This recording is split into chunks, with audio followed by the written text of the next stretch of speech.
नमस्कार दोस्तों, मैं अंकित बादल भी स्वागत करता हूं आप सबका आपके अपने चैनल में।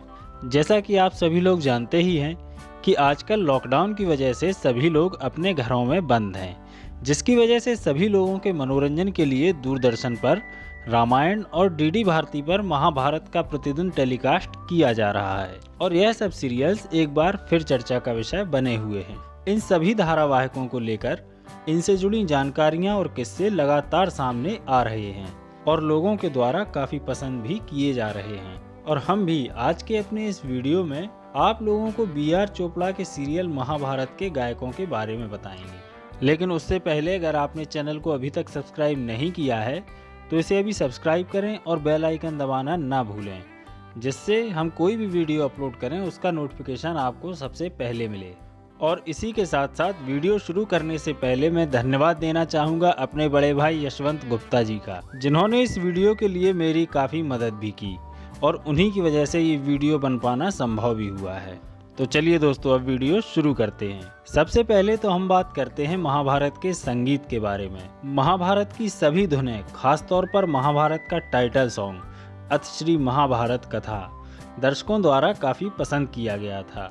महाभारत के गीतों को संगीत से सजाने वाले संगीतकार हैं राजकमल, जिन्होंने पूरे महाभारत का संगीत तैयार किया था। और महाभारत का संगीत तैयार करने के साथ साथ इन्होंने महाभारत के कई गीतों में अपनी आवाज़ भी दी थी, जिसका पता आपको आगे वीडियो में चलेगा।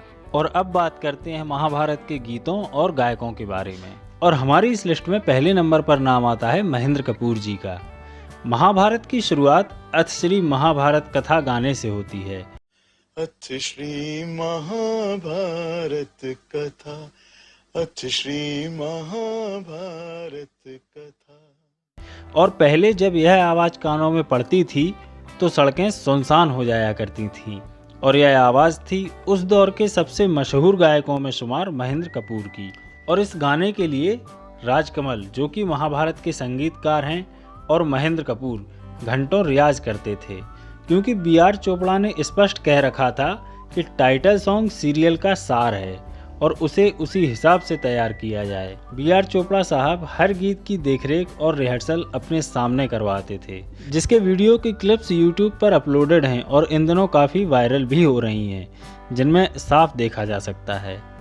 इस टाइटल सॉन्ग के अलावा महाभारत के लगभग सभी श्लोकों और दोहों में महेंद्र कपूर की आवाज़ ही सुनाई पड़ती है। और बीच बीच में कुछ छोटे से गीतों की भी लाइनें हैं जो कि महेंद्र कपूर की आवाज़ में हैं।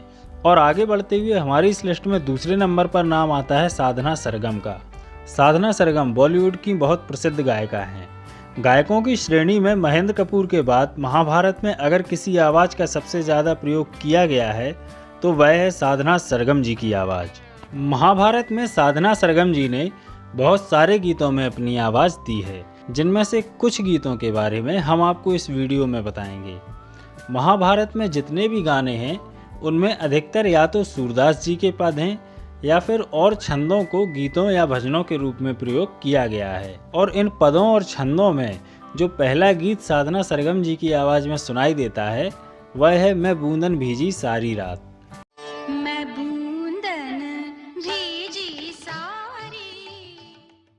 महाभारत के लगभग सभी गीतों में आपको शास्त्रीय संगीत सुनने को मिलेगा। और अब आपको बताते हैं कि आपको यह गीत कब सुनाई पड़ता है। जब सुभद्रा और अर्जुन की पहली बार मुलाकात होती है, उससे ठीक पहले सुभद्रा यह गीत गाती हुई नजर आती हैं। और आगे बढ़ते हुए एक भजन और आता है, विनती सुनिए नाथ हमारी।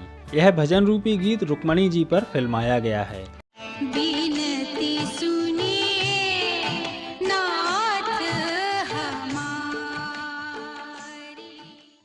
और यह तब आता है जब रुक्मणी जी का स्वयंवर शिशुपाल के साथ निश्चित किया जाता है और उसी समय रुक्मणी जी भगवान श्री कृष्ण के लिए यह भजन गाती हैं, जिसमें आवाज़ साधना सरगम की है। और इस भजन के बाद साधना सरगम की आवाज़ में जो अगला गीत सुनाई देता है वह गणेश वंदना है। यह मधुर और मनमोहक गणेश वंदना महाभारत में रुक्मणी जी के द्वारा ही की जाती है। जब रुक्मणी जी को लेने शिशुपाल आता है और वह पूजन के लिए मंदिर जाती हैं, तब गणेश जी के सामने यह वंदना की जाती है, जिसका टाइटल है जय जय जननी श्री गणेश की। और अब जिस गीत के बारे में हम आपको बता रहे हैं वह अभी हाल ही में पिछले कुछ दिनों में आपने महाभारत में अवश्य सुना होगा, जब अर्जुन देवताओं के राजा इंद्र के पास दिव्यास्त्र प्राप्त करने के लिए जाते हैं और वह सभी दिव्यास्त्र प्राप्त कर लेते हैं। उससे पूर्व इंद्र की सभा में यह गीत होता है और इस गीत के बोल हैं, मेरी झनक झनक झन बाजे पायलिया। मोरी झनक झनक झन बाजे पायलिया। और इसमें साधना सरगम के साथ महाभारत के म्यूजिक डायरेक्टर राजकमल की भी आवाज सुनाई देती है, लेकिन इस गाने में उन्होंने कुछ बोल नहीं बोले हैं, केवल आलाप में उनकी आवाज सुनाई देती है। और अगला जो गीत साधना सरगम की आवाज में आता है उसके बोल हैं, मनवा मधुर मधुर कछु बोल। जब पांडव अपने अज्ञातवास के दौरान विराट के राजा के यहाँ शरण लेते हैं तो अर्जुन बृहन्नला के रूप में विराट नरेश की पुत्री उत्तरा को नृत्य सिखाते हैं और उसी समय यह गीत आता है जिसमें अर्जुन ने एक गुरु की भूमिका निभाई है और राजकुमारी उत्तरा नृत्य करती हुई यह गीत गाती हैं। आपको इनमें से साधना सरगम जी का कौन सा गीत या कौन सा भजन अच्छा लगता है यह कमेंट करके हमें जरूर बताएं। और हमारी इस लिस्ट में अगले नंबर पर नाम आता है कविता कृष्णमूर्ति का। कविता कृष्णमूर्ति की आवाज में आपने रामानंद सागर रामायण में तो कई गीत सुने होंगे, लेकिन कम ही लोगों को इस बात की जानकारी होगी कि कविता जी ने बी.आर. चोपड़ा के महाभारत में भी कई गीतों में अपनी आवाज दी है, जिसमें पहला गीत आता है, मोर पखा सिर ऊपर राखे हों। यह रसखान का पद है। मोर पखा सिर ऊपर राखी हो, गूंज की माल गले पैरों। जिसे कविता जी ने बड़ी ही खूबसूरती से गाया है और यह पद राधा और श्री कृष्ण पर शूट किया गया है। और उसके बाद जो दूसरा भजन आता है वह है, जागिए ब्रजराज कुंवर। यह शास्त्रीय संगीत पर आधारित बहुत ही सुंदर भजन है। यह भजन बाल रूपी श्री कृष्ण को जगाने के लिए गाया जाता है, जिसमें कविता जी ने अपनी मधुर आवाज दी है। आपको बताते चलें कि यह भी अनन्य कृष्ण भक्त सूरदास जी का ही पद है। और फिर एक ऐसा गीत आता है जिसमें कविता जी के साथ साथ महाभारत के म्यूजिक डायरेक्टर राजकमल की भी आवाज है और उस गीत का नाम है, मोहन के मुख पर बांसुरी। और यह भी श्री कृष्ण और राधा की रासलीला के दौरान का ही एक गीत है।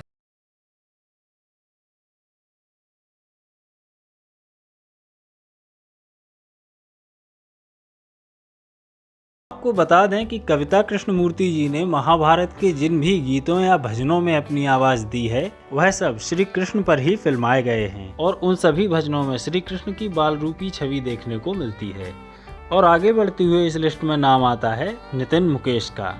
हमारे पिछले वीडियो में जिसमें हमने रामायण के गायकों के बारे में बताया था, उसमें बताया था कि रामानंद सागर की रामायण में भी नितिन मुकेश का एक गीत है। लेकिन क्या आप लोग जानते हैं कि बी.आर. चोपड़ा के धारावाहिक महाभारत में भी नितिन मुकेश ने अपनी आवाज दी है? तो आइए आपको बताते हैं कि महाभारत में नितिन मुकेश जी का कौन सा गीत है। अगर महाभारत में आपने श्री कृष्ण की बाल लीलाओं का आनंद लिया है तो आपने यह भजन तो अवश्य ही सुना होगा, मैया मोही दाऊ बहुत खिजायो, जिसमें बाल रूपी श्री कृष्ण माता यशोदा से अपने भाई की शिकायत कर रहे हैं। ओ मैया मोही दाऊ बहुत खिजायो, मोसा कहत मोल कौलीनो, तो ही जसमति कब जायो। हो सकता है कि महाभारत में नितिन मुकेश की आवाज में और भी गीत हों जिन पर हमारा ध्यान ना गया हो। फिलहाल आप इस भजन में श्री कृष्ण की नटखट शिकायतों का आनंद लीजिए। और हमारी इस लिस्ट में अगले नंबर पर नाम आता है अनुराधा पौडवाल जी का। महाभारत में अनुराधा पौडवाल जी की आवाज में कई गीत हैं, जिनमें पहला भजन सुनाई देता है श्री कृष्ण के जन्म के बाद, जब यशोदा मैया श्री कृष्ण को पालने में झुलाती हैं और गीत आता है, जसोदा हरि पालने झुलावें। और दूसरा गीत तब आता है जब भगवान श्री कृष्ण गोकुल छोड़कर मथुरा जा रहे होते हैं और तब इसे मैया यशोदा गाती हैं, संदेशो देवकीसो कहियो। यह बहुत ही भावुक कर देने वाला करुण भजन है, जिसके भाव अनुराधा जी ने बहुत ही शानदार तरीके से प्रदर्शित किए हैं।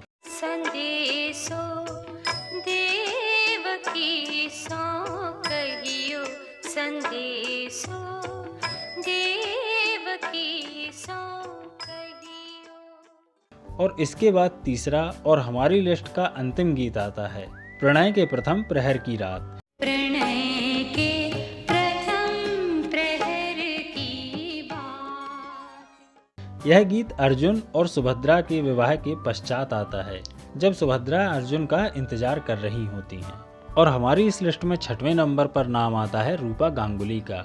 रूपा गांगुली को तो आप सब जानते ही होंगे, वही महाभारत की द्रौपदी। आपने रूपा जी को द्रौपदी के रूप में अभिनय करते हुए तो देखा ही है, लेकिन आप में से यह कितने लोग जानते हैं कि रूपा गांगुली ने महाभारत में एक गीत की कुछ लाइनों के लिए अपनी आवाज भी दी है, और यह गीत कीचक वध के पूर्व आता है। और जो चंद लाइनें जो रूपा गांगुली जी ने अपनी आवाज में गाई हैं, वह लाइनें हैं, नैनों के दर्पण में छवि मनोहर। नैनों के दर्पण में छवि मनोहर सांवरिया की। और हमारी इस लिस्ट में अगला नाम आता है सुरेश वाडकर जी का। सुरेश वाडकर जी की मधुर आवाज भी महाभारत के दौरान आपको सुनने को मिलती है।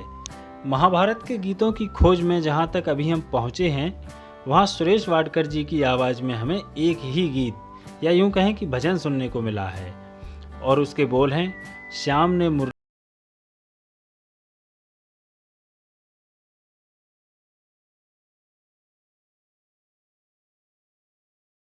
यह भजन भी श्री कृष्ण के बाल रूप के समय सुनाई देता है। हो सकता है कि महाभारत में सुरेश वाडकर जी ने और भी कई भजनों या गीतों में अपनी आवाज़ दी हो, लेकिन अभी तक हमारी जानकारी के अनुसार केवल यही एकमात्र भजन हमें मिला है। और अब आगे बढ़ते हुए हमारी इस लिस्ट में अंतिम नाम आता है महाभारत के संगीतकार राजकमल जी का। बी.आर. चोपड़ा के धारावाहिक महाभारत में संगीत देने के साथ साथ राजकमल जी ने कई प्रमुख गीतों में अपनी आवाज़ भी दी है, और केवल आवाज़ ही नहीं, कई क्षेत्रों में वह अभिनय करते हुए भी दिखाई दिए हैं। लेकिन हम अभी सिर्फ गीतों की बात करते हैं, और जिन गीतों में राजकमल जी ने अपनी आवाज दी है, उनमें पहला गीत आता है जब राजा शांतनु सत्यवती पर मोहित हो जाते हैं, और जब वह उनके साथ नौका में बैठे हुए होते हैं, तब जो गीत आता है उसके बोल हैं, दिन पर दिन बीत गए। दिन पर दिन बीत गए। और फिर उसके बाद समय समय पर कई जगह राजकमल जी की आवाज में गीत सुनने को मिल जाते हैं, जैसे कि सबसे ऊंची प्रेम सगाई, सबसो ऊंची प्रेम सगाई, दुर्योधन के मेवा त्यागे, साग विदुर घर खाई, कृपा कृष्ण की हलधर का हल, कृपा कृष्ण की हलधर का हल। और फिर द्रौपदी के विदाई के समय एक अत्यंत ही भावुक विदाई गीत सुनाई देता है, बेटी चली पराये देश। और कृष्ण जन्म के समय भी एक मधुर भजन राजकमल जी की आवाज में आता है, गोविंद गोकुल आयो। महाभारत में यशोदा मैया पर फिल्माए जाने वाले कई भजन और गीत हैं, लेकिन माता देवकी पर फिल्माए जाने वाले एकमात्र करुण गीत को राजकमल जी ने स्वयं गाया है, जिसके बोल हैं, देवकी सुत की सुरत करे। और इसी के साथ साथ कविता कृष्णमूर्ति और साधना सरगम के साथ भी कुछ गीतों में राजकमल जी ने अपनी आवाज दी है। और भी बहुत ऐसे गीत हैं जो राजकमल जी ने स्वयं ही गाए हैं, जैसे कालिया नाग के मर्दन के समय तांडव गीत।